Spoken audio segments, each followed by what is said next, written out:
জনসমুদ্র চট্টগ্রামের polo ground দুর্নীতির বিরুদ্ধে কঠোর হুঙ্কার তারেক রহমানের। বিএনপি ক্ষমতায় গেলে সমালোচনা ভুলে সবাইকে নিয়ে একসঙ্গে কাজ করার প্রতিশ্রুতি। হেরে যাওয়ার ভয়ে বাঁকা পথে হাঁটার চেষ্টায় কেউ কেউ, অভিযোগ জামায়াত আমিরের। ভোটে অনিয়ম ঠেকানোর হুঁশিয়ারি, নারীদের জন্য নিরাপদ কর্মক্ষেত্রের আশ্বাস। পথে পথে ভোটের আমেজ, দেশজুড়ে নির্বাচনী প্রচারের উচ্ছ্বাস, ভোটারদের কাছে টানতে নানা প্রতিশ্রুতি, পাল্টাপাল্টি অভিযোগ প্রার্থীদের। স্বচ্ছ ও বিশ্বাসযোগ্য নির্বাচন আয়োজন করবে ইসি। কূটনীতিকদের ব্রিফিংয়ে প্রধান নির্বাচন কমিশনার, ভোটারদের সর্বোচ্চ নিরাপত্তা নিশ্চিতের আশ্বাস। এবং চুরি হওয়া মোবাইল ফোনের IMEI নম্বর পরিবর্তন করে বিক্রি হয় বাজারে। রাজধানীতে সক্রিয় 8 থেকে 10টি চক্র, জড়িত কিছু দোকান মালিকও, একজন গ্রেফতার।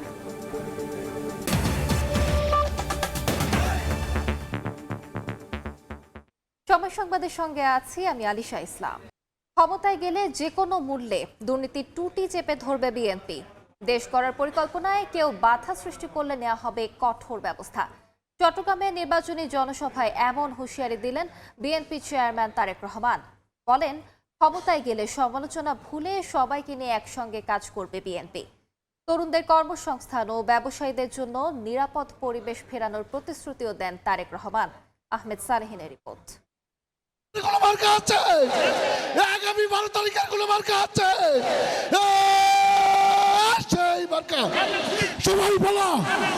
সমুদ্রের ঢেউ যেন আছড়ে পড়েছে চট্টগ্রামের পলোগ্রাউন্ড মাঠে। লক্ষ জনতার দৃষ্টি পুরো মঞ্চ জুড়ে এক নেতার অপেক্ষায়। ততক্ষণে দীর্ঘ অপেক্ষার অবসান। বিএনপি চেয়ারম্যান তারেক রহমান আসলেন, তবে মঞ্চে না উঠে চলে এলেন সাধারণ মানুষের মাঝে। উচ্ছ্বাসে তখন ফেটে পড়ে পলোগ্রাউন্ড। তিনি মঞ্চে ওঠার পর সাধারণ মানুষ, নেতাকর্মী ও সমর্থকদের মুখে তখন তারেক বন্দনা স্লোগানে প্রকম্পিত হতে থাকে চট্টগ্রাম। ভোর থেকে চট্টগ্রাম বিভাগের বিভিন্ন স্থান থেকে ব্যানার, ফেস্টুন, প্ল্যাকার্ড হাতে আসতে থাকেন কর্মী, সমর্থক ও সাধারণ মানুষ। মাঠ যখন কানায় কানায় পূর্ণ, তখন অপেক্ষার অবসান ঘটে নির্বাচনী জনসভার। বক্তব্য দিতে উঠেই বিএনপি চেয়ারম্যান তারেক রহমান সালাম জানিয়ে চট্টগ্রামের ভাষায় কুশল বিনিময় করেন বন্দর নগরীর মানুষের সঙ্গে।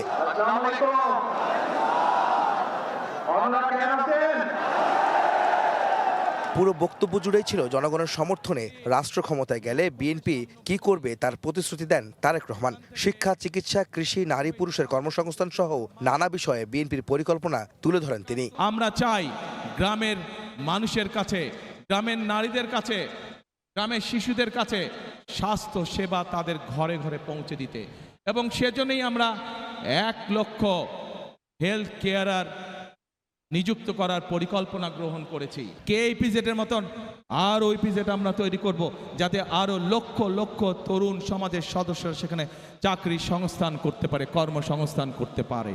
চট্টগ্রামকে বাণিজ্যিক রাজধানী হিসেবে গড়ে তোলার পাশাপাশি এই শহরের জলাবদ্ধতা নিরসনে পদক্ষেপ নেওয়ার প্রতিশ্রুতি দেন তারেক রহমান। এছাড়াও বিএনপি চেয়ারম্যান বলেন, তাদের দল ক্ষমতায় গেলে মানুষের নিরাপত্তা নিশ্চিত করা ও দুর্নীতির টুটি চেপে ধরা হবে অন্যতম প্রধান কাজ। এই অঞ্চলের মানুষের একটি বড় দাবি আছে, কি সেটি? বাণিজ্যিক রাজধানী। ইনশাআল্লাহ বিএনপি আগামী 12 তারিখে নির্বাচনে আপনাদের সমর্থনে বিএনপি সরকার গঠনে সক্ষম হলে খালেদা জিয়ার সেই উদ্যোগ যত দ্রুত সম্ভব আগামী বিএনপি সরকার সেটিকে বাস্তবায়ন করবে।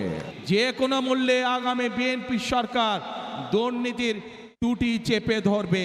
আমরা যেসব পরিকল্পনা গ্রহণ করেছি সেই সব পরিকল্পনার মধ্যে কেউ যদি আইন শৃঙ্খলা ভঙ্গ করে বা দুর্নীতির মাধ্যমে সেগুলিকে বাধাগ্রস্ত করেন, তাদেরকে কোনো ছাড় আমরা দেব না ইনশাআল্লাহ।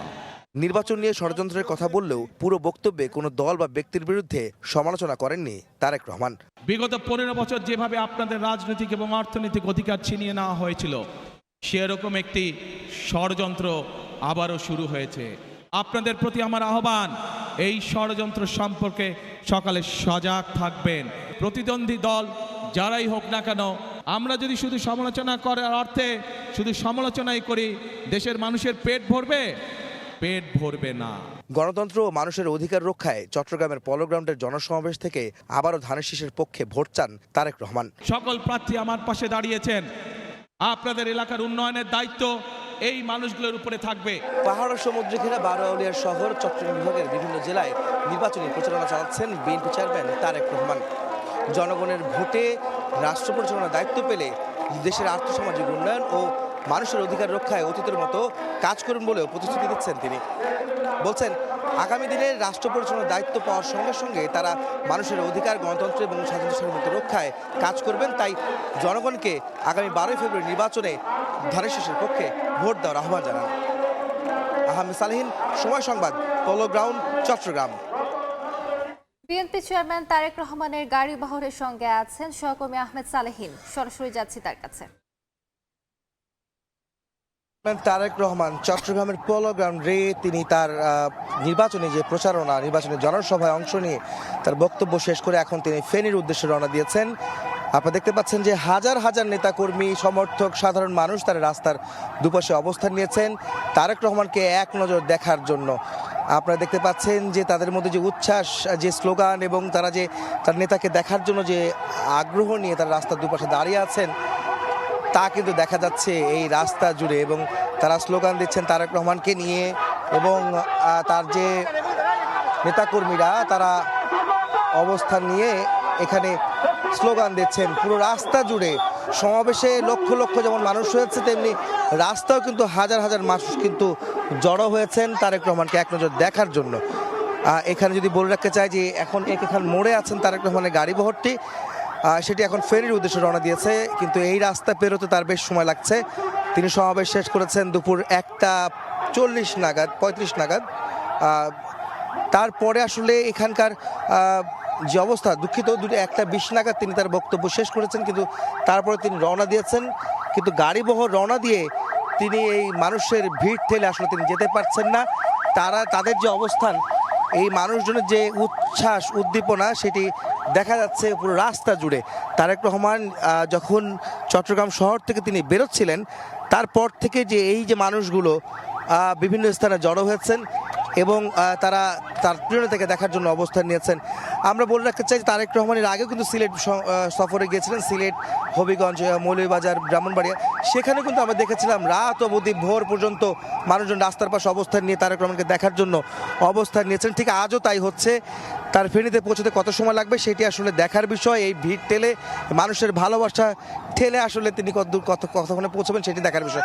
তো এই ছিল আমার কাছে এখন পর্যন্ত চট্টগ্রামে তারেক রহমানের গাড়ি বহর যে ফেনীর উদ্দেশ্যে যাচ্ছে তার সব শেষ খবর। ফেনীর উদ্দেশ্যে যাত্রা করছেন তারেক রহমান, সে খবরই জানাচ্ছিলেন সহকর্মী আহমেদ সালেহীন। রাজধানীর গ্যান্ডারিয়ায় নির্বাচনী জনসভায় বক্তব্য রাখছেন জামায়াত আমির ডক্টর শফিকুর রহমান। সরাসরি যাচ্ছি তার বক্তব্যে। সমান হয়ে গেছে। বিগত একটি সরকার বলেছিল আমরা বাংলাদেশকে উন্নয়নের মহাসড়কে উঠায় ফেলেছি। তারা বলেছিল বাংলাদেশ এখন উন্নয়নের রোল মডেল। তারা বলেছিল আমাদের দেশ হবে সিঙ্গাপুর এবং কানাডা। এগুলো তারা বলে নাই না, ঠিকই তারা উন্নয়নের রোল মডেল করেছিলেন বিশ্বের কনসেপ্ট, ধারণাকে পাল্টে দিয়ে। তারা রোডের বদলে কি ব্যবহার করতেন? আরো জুড়ে বলেন, কি ব্যবহার করতেন? বাঁশ। তারা সিমেন্টের সাথে কি যোগায় দিতেন? ছাই, শালি। এইভাবে একদিকে উন্নয়ন আর একদিকে ধপাস। একটা মেয়ে ডিবেটে খুব চমৎকার করে তুলে এনেছিল। সে বলেছিল, কবি লিখেছিলেন, মাগো আমার সুলভ বলা কাজলা দিদি কই, বাঁশবাগানের মাথার উপর ছাদ উঠেছিল। সে আক্ষেপ করে বলেছিল আজ যদি কবি বেঁচে থাকতেন তার কবিতা তিনি বদলায় ফেলতেন। তিনি বলতেন, মাগো আমার সুলভ বলা কাজলা দিদি কই, ছাদের জায়গায় চাঁদ তো আসে, বাঁশগুলো সভ্য। সেই বাঁশ তারা উজাড় করে ফেলেছিল। সেই সভ্যতা, সেই উন্নয়ন দেশবাসীকে তারা উপহার দিয়ে সিঙ্গাপুর এবং কানাডা বানিয়েছে। আপনারা কি এখন সিঙ্গাপুরে আছেন না কানাডায় আছেন? বাংলাদেশে আছেন। তারা কিন্তু সিঙ্গাপুর এবং কানাডায় কেউ কেউ আছে। দেশের টাকা চুরি করে বড় বড় ডাকাতরা এখন সিঙ্গাপুরে বিশাল বিশাল ব্যবসা করে তুলেছে। ইয়েস, তাদের জন্য সিঙ্গাপুর হয়েছে। দেশের টাকা লুণ্ঠন করে বিদেশে পাচার করে কানাডার টরন্টোতে বিশাল এলাকা নিয়ে বেগমদেরকে সেখানে পুনর্বাসন করা হয়েছে। বাংলাদেশের রসিক মানুষ নাম দিয়েছে বেগমপাড়া। অতএব তাদের থেকে খানাটা হয়েছে বাংলাদেশের জনগণের টাকা চুরি করে। 15 বছর যারা একসাথে রাজপথে লড়াই করলাম, নির্যাতনের শিকার হলাম, মজলুম হলাম, আমরা আশা করেছিলাম 5 আগস্টের পরে 24 সালে আমাদের মধ্যে আত্মপর্যালোচনা, আত্মপরিচয় আমরা খুঁজে পাবো, কি আমাদের দায়িত্ব এই জাতির প্রতি আমরা বুঝবো, মজলুম কারে বলে সেটা আমরা অনুধাবন করব। আর কারো প্রতি মজলুমরা আমরা কেউ জালিম হয়ে উঠবো না।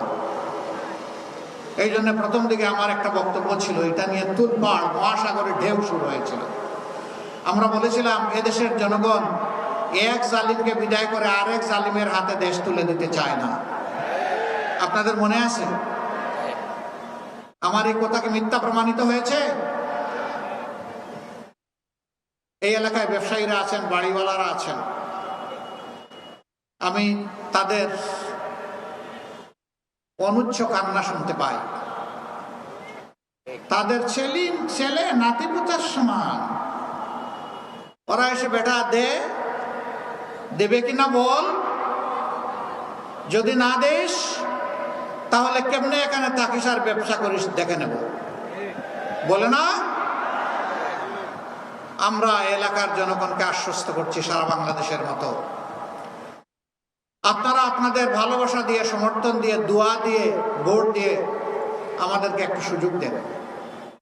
মহান আল্লাহকে ভরসা করে আমরা ওয়াদা করেছি, চাঁদা আমরা নিব না, চাঁদা নিতে দেব না। আমরা বলেছি দুর্নীতি আমরা করব না, দুর্নীতি আমরা সহ্য করব না। আমরা এই দেশকে লুটে পুটে খাওয়ার জন্য মসনদে বসতে চাই না। আমি আমার দলের পক্ষ থেকে দায়িত্ব নিয়ে বলেছি, আমরা বাংলাদেশ জামাতে ইসলামের বিজয় চাই না, আমরা চাই 18 কোটি মানুষের বিজয়। সে বিজয়ী হবে আমাদের বিজয় ইনশাআল্লাহ। সম্মানিত ভাইরা, এই বিজয়টা আনতে হলে আগামীতে 2টি ভোট আমাদের জন্য অপেক্ষা করছে একই দিনে, 12 ফেব্রুয়ারি। এখন থেকে মাত্র 15 দিন 16 দিন সময় আমাদের হাতে। আমি বিশ্বাস করি দেশবাসী, এই মজলুম দেশবাসী, তারা ইতিমধ্যে সিদ্ধান্ত নিয়ে ফেলেছেন, তারা একই করতে আর পা ফেলবেন না, তারা হাতের যষ্টি লাঠিটি আর হারিয়ে যেতে দিবেন না। আগামী 12 তারিখ প্রথম ভোটটি হবে ইনশাআল্লাহ আজাদির পক্ষে। হা মানে আজাদি, না মানে গুলামি। বলুন, গুলামি না আজাদি? গুলামি না আজাদি? অতএব 12 তারিখ প্রথম ভোটটি পড়বে ইনশাআল্লাহ হায়ের পক্ষে গণভোটে। আপনারা সবাই রাজি আছেন? সবাই রাজি? আলহামদুলিল্লাহ। এই কয়জন রাজি হইলে গণভোট পাস করবে? প্রত্যেকটা মানুষের হা ভোটে ভোট নিশ্চিত করার জন্য আজ থেকে আমরা যুদ্ধে নামবো ইনশাআল্লাহ। মানুষকে বুঝাবো, হা বিজয়ী হলে বাংলাদেশ বিজয়ী হবে, হা পরাজিত হলে বাংলাদেশ পরাজিত হয়ে যাবে। আমাদের সন্তানরা তারা বলেছে জীবন দিব, জুলাই দিব না। আমরাও বলছি জুলাই শহীদেরা প্রয়োজনে জীবন দিব, তবুও তোমাদের সাথে দেওয়া কথা রক্ষা করব ইনশাআল্লাহ। জুলাই কারো হাতে তুলে দেব না। জুলাই 18 কোটি মানুষের, জুলাই কারো একার নয়। আমাকে মাফ করবেন, আমাদের রাষ্ট্রের বর্তমান দায়িত্বশীল দেশের বাইরে একটা গুরুত্বপূর্ণ দেশে গিয়ে একজনকে বলেছিলেন তিনি মাস্টার মাইন্ড। সর্বপ্রথম আমি মুখ খুলেছিলাম যে আমি এটা মানি না। একজনকে যদি মাস্টার মাইন্ড বলা হয়, বাকি সমস্ত শহীদদেরকে আন্ডার মাইন্ড করা হয়। অতএব একক কোন মাস্টার মাইন্ড এই যুদ্ধের ছিলেন না, 18 কোটি মানুষই মাস্টার মাইন্ড ছিলেন। আমরা আপনাদের কাছে ওয়াদাবদ্ধ, আর জুলুমের শাসন ফিরে আসুক আমরা তা চাই না। জুলুমের বিরুদ্ধে আমাদের লড়াই শুরু হয়েছে, শেষ হয়নি। এই জন্য এখনো যুবকদের স্লোগান আবু সাইদ মুক্ত, শেষ হয়নি যুদ্ধ। এই যুদ্ধ চলবে ইনশাআল্লাহ। বাংলাদেশের মানুষকে মুক্তির মঞ্জিলে না পৌঁছাতে পর্যন্ত আমাদের যুদ্ধ, আমাদের লড়াই থামবে না। সকল সভ্য দেশের সাথে আমাদের বন্ধুত্বপূর্ণ সম্পর্ক থাকবে, কিন্তু কারো চোখ রাঙ্গানি আমরা মেনে নেব না, কাউকে প্রভু মানব না, সবাইকে বন্ধু মানতে রাজি আছি, বুকে জড়িয়ে আলিঙ্গন করতে রাজি আছি। শর্ত একটা, এখানে অবশ্যই পারস্পরিক শ্রদ্ধাবোধ এবং সাম্য থাকতে হবে। আর এই জাতি কারো কাছে মাথা নত করবে না। আমরা সম্প্রতি কিছু উৎপাত দেখতে পাচ্ছি এখান থেকে ওখান থেকে। বাংলাদেশের মানুষ যখন মুক্তির সন্ধানে তাদের সিদ্ধান্ত নিতে যাচ্ছে, তখন আমাদের আভ্যন্তরীণ ব্যাপারে অনেকে প্রকাশ্যে হস্তক্ষেপ করছেন। আমরা তাদের প্রতি বিনয়ের সাথে শক্ত কণ্ঠে অনুরোধ জানাবো, মেহেরবানি করে আমাদের আভ্যন্তরীণ বিষয়ে আর নাক গলাতে আসবেন না। এতদিন নাক গলে যে তরল পদার্থ বের হয়েছে, মেহেরবানি করে টিস্যু দিয়ে এখন একটু সামলে নেন। আর নাক গলানো আমরা দেখতে চাই না। বাংলাদেশ মাথা উঁচু করে বিশ্বের দরবারে দাঁড়াবে ইনশাআল্লাহ। যুবক যুবতী, তরুণ তরুণী, আমরা তোমাদেরকে বেকার ভাতা দিব না, রাষ্ট্রের সম্পদ থাকলেও দিব না। কেন দিব না জানো? বেকার ভাতা এখানে বেকারের মহাসাগর তৈরি করবে। আমরা তোমাদেরকে অপমানিত করতে চাই না, আমরা তোমাদেরকে সম্মানিত করতে চাই। আমরা তোমাদের হাতগুলোকে দেশ গড়ার কারিগরের হাতে পরিণত করতে চাই। প্রত্যেকটি হাতে আমরা কাজ তুলে দিতে চাই। আমাদের তরুণ তরুণী, যুবক যুবকেরা কারো কাছে দয়ার বেকার ভাতা চায় না। গ্যান্ডারিয়ায় জনসভায় বক্তব্য রাখছেন জামায়াত আমির ডক্টর শফিকুর রহমান। আমরা সরাসরি যুক্ত ছিলাম সেখানে। তার বক্তব্যের বাকি অংশ দেখতে ভিজিট করুন সময় টিভির ফেসবুক পেজে। স্বচ্ছ ও বিশ্বাসযোগ্য নির্বাচনের আয়োজন করবে ইসি। কূটনীতিকদের ব্রিফিংয়ে ভোটারদের সর্বোচ্চ নিরাপত্তা নিশ্চিতের আশ্বাস দিলেন প্রধান নির্বাচন কমিশনার। আর ভোটে ইসিকে সব ধরনের সহযোগিতার আশ্বাস দিলেন বিদেশি কূটনীতিকরা। ত্রয়োদশ সংসদ নির্বাচন ও গণভোট নিয়ে বাংলাদেশে কর্মরত রাষ্ট্রদূত ও বিদেশি সকল মিশনের কূটনীতিকদের সঙ্গে বৈঠকে বসে নির্বাচন কমিশন। রোববার সকালে রাজধানীর একটি হোটেলে ওই বৈঠকে সিইসি সহ 4 নির্বাচন কমিশনার উপস্থিত ছিলেন। এ সময় পোস্টাল ভোট, আইনশৃঙ্খলা পরিস্থিতি এবং ভোটের সার্বিক পরিস্থিতি জানতে চান কূটনীতিকরা। বৈঠক শেষে নির্বাচন নিয়ে ইসির সার্বিক প্রস্তুতিকে স্বাগত জানিয়ে সন্তোষ প্রকাশ করেন বিভিন্ন দেশের প্রতিনিধিরা। I am convinced that the Election Commission are doing their best in terms of preparation for the upcoming elections. And we thank them very much for all of their work with us over the months in preparing for this consequential election. সাংবাদিকদের প্রশ্নের জবাবে CEC বলেন, আলোচনা ফলপ্রসূ হয়েছে। নির্বাচন সুষ্ঠু করতে নিশ্ছিদ্র নিরাপত্তা ব্যবস্থা নিশ্চিত করবে ইসি। যাদের সাথে আমরা কথা বলেছি, অ্যাম্বাসেডাররা, দে আর ভেরি হ্যাপি যে আমরা যে কাজ করেছি, তারা অত্যন্ত খুশি এবং তারা আস্থাশীল যে আমরা ইনশাল্লাহ একটা ক্রেডিবল ইলেকশন আমরা ইনশাল্লাহ উপহার দিতে পারবো। আমরা বুঝিয়েছি যে এখানে আমরা নিশ্চিদ্র নিরাপত্তার ব্যবস্থা ইনশাল্লাহ আমরা করব। সবাই যেন শান্তিপূর্ণভাবে কেন্দ্রে এসে ভোট দিতে পারে, সেজন্য সব ধরনের ব্যবস্থা করা হবে বলেও আশ্বস্ত করেন সিইসি। আমাদের তরফ থেকে we will do our best to ensure a safe environment for the voters এবং এটা ইনশাল্লাহ আমরা পারবো। আমাদের যে একটা স্বচ্ছ নিয়ত, স্বচ্ছ উদ্দেশ্য, আমাদের যে ফোকাসটা একটা সুন্দর নির্বাচন উপহার দেওয়া, এই ব্যাপারে তারা বুঝতে পেরেছেন। এবার নির্বাচন পর্যবেক্ষণে 83 বিদেশি পর্যবেক্ষক প্রতিষ্ঠানকে ইসি আমন্ত্রণ জানালেও এর মধ্যে 36টি নিশ্চিত করেছে। কাউসারা চৌধুরী কুমু, সময় সংবাদ, ঢাকা। সময় সংবাদে আরো থাকছে।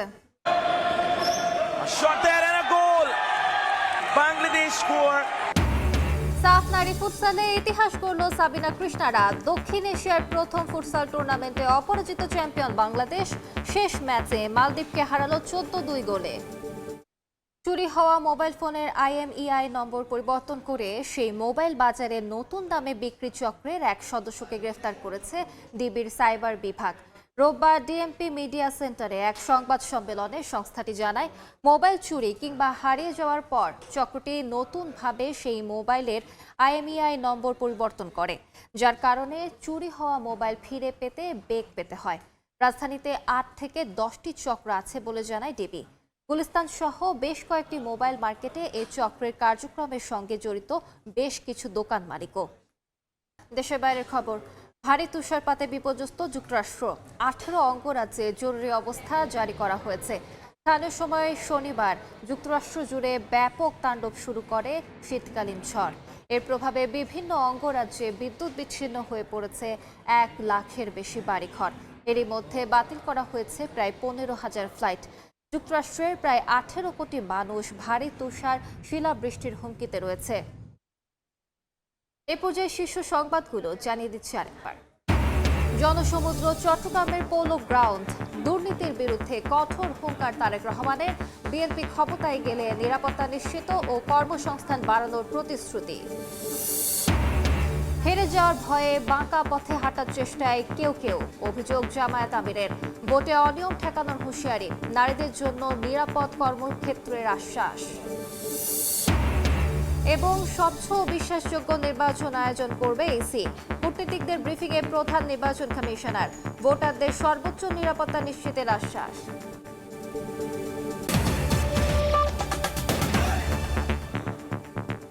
এ ছিল বিকেল 3টার সময় সংবাদে। এরপর আন্তর্জাতিক সময় সঙ্গে থাকবেন ওমরিনা। ধন্যবাদ আলিশা। আন্তর্জাতিক সময় নিয়ে আসছে কিছুক্ষণ পর, সঙ্গে থাকুন সময়।